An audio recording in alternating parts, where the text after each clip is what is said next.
Good morning साथियों।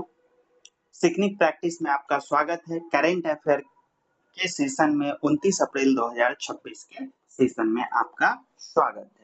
ठीक है, करेंट अफेयर के साथ साथ साइंस के वीडियो और ज्योग्राफी अभी चल रहा है चैनल पे। ज्योग्राफी के प्रैक्टिस सेशन आपको कराए जा रहे हैं। उसके साथ साथ ही विभिन्न प्रकार के जितने भी नोटिफिकेशन आते हैं अलग अलग जॉब के लिए, उसके बारे में भी हम लोग इस चैनल पर बात करेंगे। तो आप लोग बाकी का भी बहुत शॉर्ट वीडियो होता है, बहुत लंबा, बहुत लेंदी वीडियो नहीं होता है, आप उसको भी जरूर से जरूर देखें।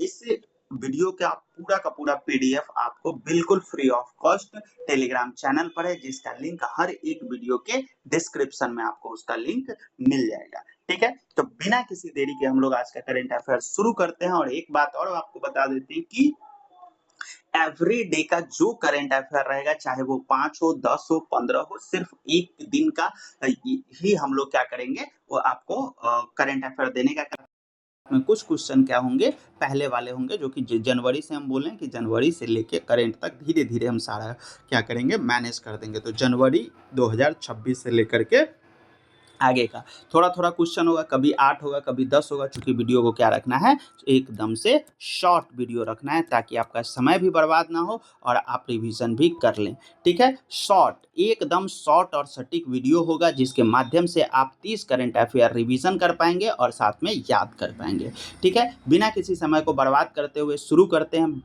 पहला क्वेश्चन, बांग्लादेश में भारत के नए उच्चायुक्त के रूप में किनकी नियुक्ति की गई थी? तो नियुक्ति किनकी की गई है? तो नियुक्ति की गई है दिनेश त्रिवेदी जी का। दिनेश त्रिवेदी जी किनका जगह लिए हैं? तो दिनेश त्रिवेदी जी प्रणय वर्मा का जगह लिए हैं। प्रणय वर्मा पहले बांग्लादेश के उच्चायुक्त थे। ठीक है, सतीश कुमार कौन है? तो सतीश कुमार रेलवे बोर्ड के सीईओ हैं। कौन है? सीईओ। किसके? रेलवे बोर्ड के सीईओ हैं। और अनिल कुमार त्रिपाठी किसके? तो ट्राई के क्या है, वो अध्यक्ष हैं। ट्राई के क्या है? अध्यक्ष हैं। ठीक है, और इसके चूंकि हम लोग यहाँ पे बात किसका कर रहे हैं, तो बात कर रहे थे बांग्लादेश का। तो बांग्लादेश के बारे में बेसिक जानकारी ले लेते हैं कि 1947 से 1971 तक इसे पूर्वी पाकिस्तान के नाम से ही जाना जाता था, पूर्वी पाकिस्तान के नाम से जाना जाता था। उसके बाद इसकी राजधानी कहाँ थी? इसकी राजधानी थी ढाका। इसकी राजधानी कहाँ थी? इसकी राजधानी थी ढाका। 26 मार्च 1971 को स्वतंत्रता की घोषणा इसने किया था। और अभी वर्तमान में वहाँ के पीएम कौन है? तो तारिक रहमान है और प्रेसिडेंट मोहम्मद शहाबुद्दीन है। अगला क्वेश्चन है, हाल ही में लंदन मैराथन 2026 को 2 घंटे पहले खत्म करने का नया वर्ल्ड रिकॉर्ड किसने बनाया है? तो 2 घंटे पहले खत्म करने का नया रिकॉर्ड बनाया है सेबेस्टियन सावे ने। ठीक है, बाकी का ये सारे के सारे झांग सुआई, कोको गॉफ, कार्लोस, ये सब कौन सा प्लेयर है? ये सारे के सारे टेनिस प्लेयर हैं। कौन है? टेनिस प्लेयर हैं। ये सब क्या हैं? टेनिस प्लेयर हैं। इनका नाम आप बिल्कुल कभी ना कभी क्या होंगे, सुने होंगे। अलग अलग खिताब ये लोग जीतते रहते हैं। केंद्र शासित प्रदेश लद्दाख में कितने नए जिले बनाए गए हैं? तो उससे पहले हम लद्दाख की स्थिति को देखने की कोशिश करते हैं। तो ये हमारा प्यारा क्या है? भारत है। और यहाँ से आगे हम जाएंगे तो इस तरह से हमको क्या मिलेगा? भारत मिलेगा। ठीक है, तो जम्मू कश्मीर को डिवाइड करके 2 केंद्र शासित प्रदेश बनाया गया। ऊपर वाला हिस्सा क्या कहलाता है? लद्दाख कहलाता है। और नीचे वाला क्या कहलाता है? जम्मू एंड कश्मीर कहलाता है। ठीक है, इसमें पहले से कितने जिले थे? 2 जिले थे। और अभी बढ़ा कितने दिए गए हैं? तो 5। तो कुल मिला के टोटल कितना हो जाएगा? टोटल हो जाएगा आपका 7 जिला। तो हमसे क्या पूछा है? नए जिला पूछा है। तो नए जिला कितना बनाए गए? तो 5 बनाए गए। अगर टोटल पूछता तो टोटल हमारा कितना हो जाता? 7 हो जाता। ठीक है, चलिए अगला क्वेश्चन देखने से पहले हम लोग देखते हैं कि लद्दाख के बारे में बेसिक जानकारी। तो 31 अक्टूबर 2019 को केंद्र शासित प्रदेश बना। जम्मू कश्मीर का हिस्सा था, जम्मू कश्मीर से अलग करके बना था। अधिनियम कौन सा था? तो जम्मू कश्मीर पुनर्गठन अधिनियम 2019 के माध्यम से।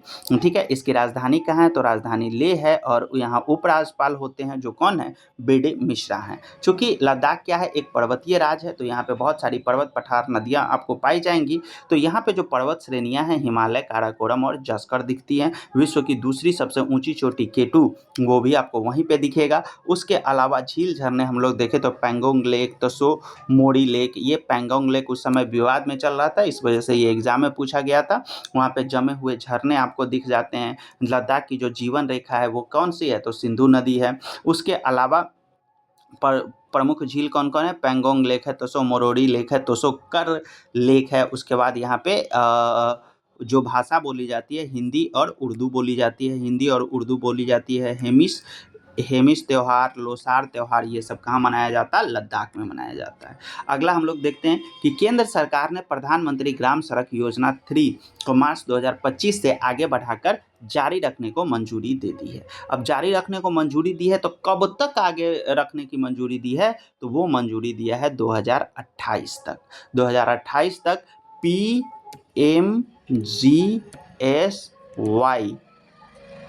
थर्ड का कार्य कब तक इस आगे ले जाया जाएगा, तो 2028 तक ले जाया जाएगा। ठीक है, इसके बारे में कुछ जानकारी देखते हैं। जैसे तो प्रधानमंत्री ग्राम सड़क योजना की शुरुआत कब हुई थी, तो 2000 में इसकी शुरुआत हुई थी। भारतमाला परियोजना और एक और बात यहाँ पे हम आपको बता दें कि एक भारतमाला परियोजना भी है जो किससे, सड़कों से ही संबंधित है। भारत माला परियोजना भी क्या है, सड़कों से संबंधित है। तो 2000 में शुरू हुआ था। दोनों में कंपेयर कर लेते हैं, देखते हैं क्या है। तो प्रधानमंत्री ग्राम सड़क योजना 2000 में स्टार्ट होता है, भारत माला परियोजना 2017 में स्टार्ट होता है। ये PMGSY यानी कि प्रधानमंत्री ग्राम सड़क योजना गांव को जोड़ने के लिए है, जबकि भारत माला परियोजना हाईवे, एक्सप्रेसवे को मजबूत करने के लिए या जोड़ने के लिए। ये आपको ग्राम सड़क योजना ग्रामीण क्षेत्र के लिए है, ये राष्ट्रीय स्तर पर पूरे देश में है। ये ग्रामीण सड़कों को बनाती है, राष्ट्रीय राजमार्ग को बनाती है, गांव, शहर, छोटे बाजारों को जोड़ने का काम करती है, जबकि ये बॉर्डर, पोर्ट, औद्योगिक शहर, इन सबको जोड़ने का काम करती है। जिसमें लाभ क्या होगा, तो शिक्षा, स्वास्थ्य, रोजगार तक अब पहुँच क्या हो जाएगी, आसान हो जाएगी।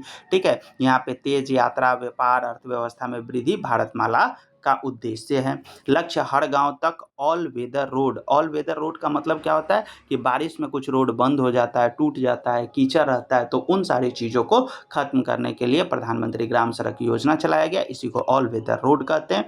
देश भर में हाईवे का बड़ा नेटवर्क तैयार करना ग्रामीण विकास मंत्रालय के द्वारा ये चलाया जाता है। और ये जो है प्रधानमंत्री ग्राम सड़क योजना किसके माध्यम से चलाई जाती है, तो ग्रामीण विकास मंत्रालय, जबकि भारतमाला परियोजना सड़क परिवहन एवं राजमार्ग मंत्रालय के द्वारा शुरू किया जाता है। ठीक है, हर गांव तक सड़क इसका क्या है, उद्देश्य है। आसानी से आप याद रख सकते हैं। और देश भर में हाईवे का जाल बिछाना भारतमाला का उद्देश्य है। ठीक है, अगला क्वेश्चन देखते हैं।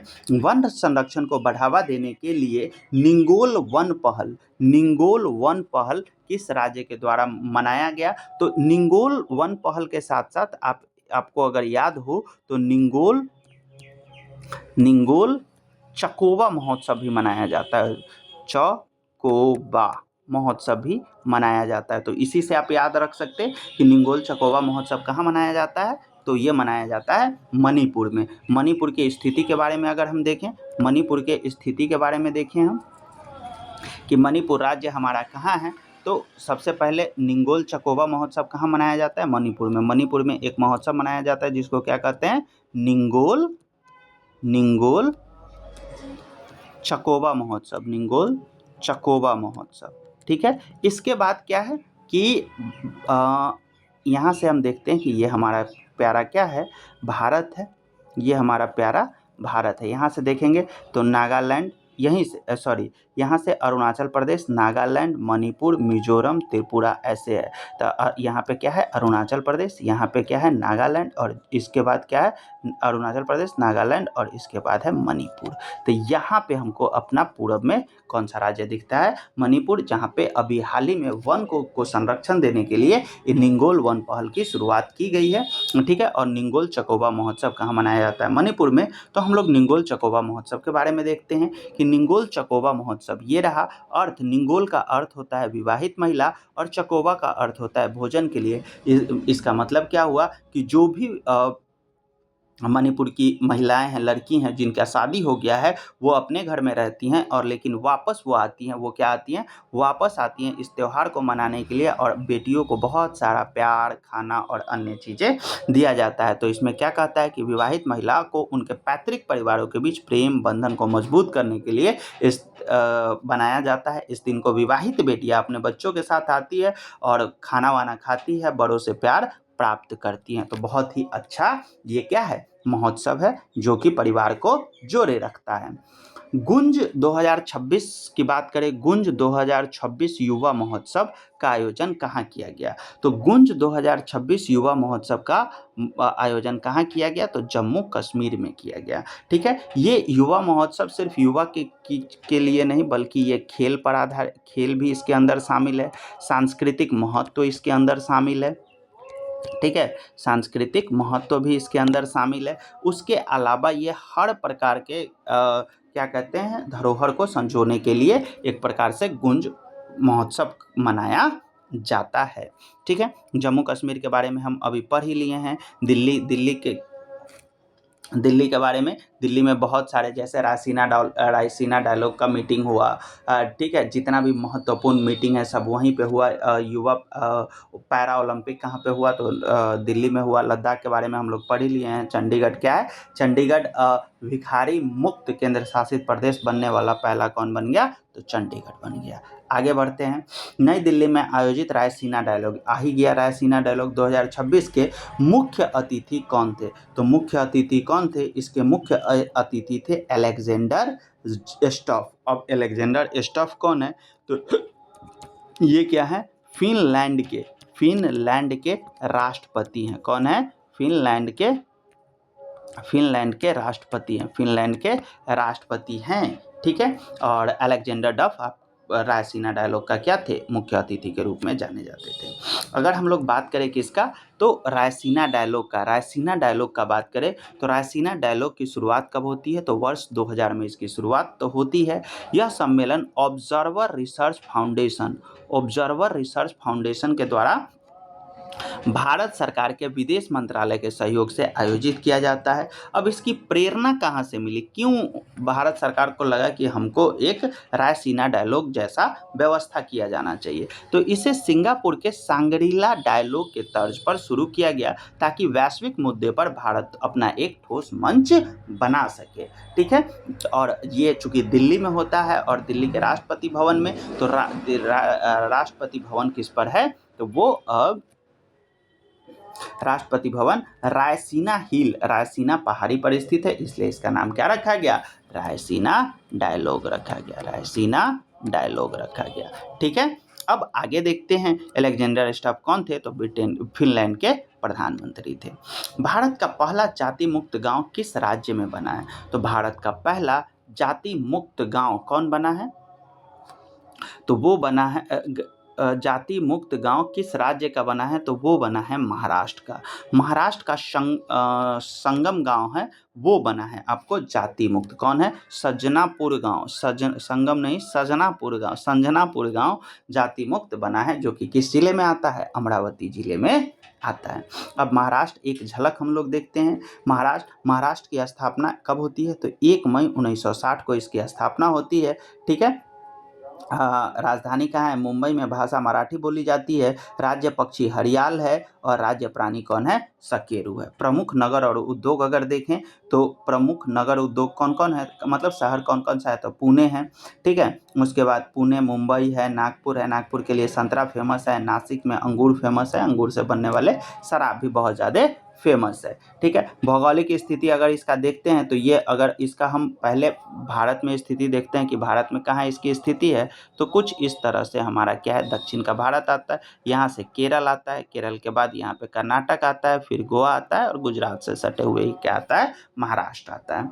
तो इस महाराष्ट्र में यानी कि ये किस साइड है? तो इधर होता है पूर्व, इधर होता है पश्चिम। तो अरब सागर से लगा हुआ, यहाँ पे क्या है? अरब सागर लगा हुआ है। तो वहाँ से यहाँ पे कुछ पहाड़ी है, जैसे ये कोंकणी क्षेत्र हो गया हमारा, पश्चिमी घाट पश्चिम है तो पश्चिमी घाट है, सहाद्री यहाँ पे है। ठीक है, इसके बीच में आपको दक्कन का पठार मिल जाएगा, गोदावरी नदी यहाँ से बहती है, कृष्णा नदी बहती है। उसके अलावा सीएम कौन है? महाराष्ट्र के, तो वो हैं देवेंद्र फडणवीस, और वहाँ के राज्यपाल कौन है? विष्णुदेव वर्मा है। संस्कृति और विरासत अजंता एलोरा, अजंता एलोरा है शिवाजी महाराज की, वहीं पे गणेश पूजा वहाँ मनाया जाता है। वहाँ का एक लोकल डांस है जिसको हम लोग क्या कहते हैं? लावनी कहते हैं। ठीक है, तो इस तरह से हमारा ये क्या हुआ, आज का करेंट अफेयर यहीं तक है। अब हम आपको बोले कि हर दिन एक टॉपिक हम क्या करेंगे, आपको रिवाइज कराने का काम करेंगे, जिसमें आज हम टॉपिक लिए हैं परिवर्तित नाम, जो अलग अलग जगहों के नाम पर परिवर्तित किए गए हैं। जैसे माउंट आबू हिल स्टेशन जो कि राजस्थान में है, उसका नाम बदल के क्या कर दिया गया?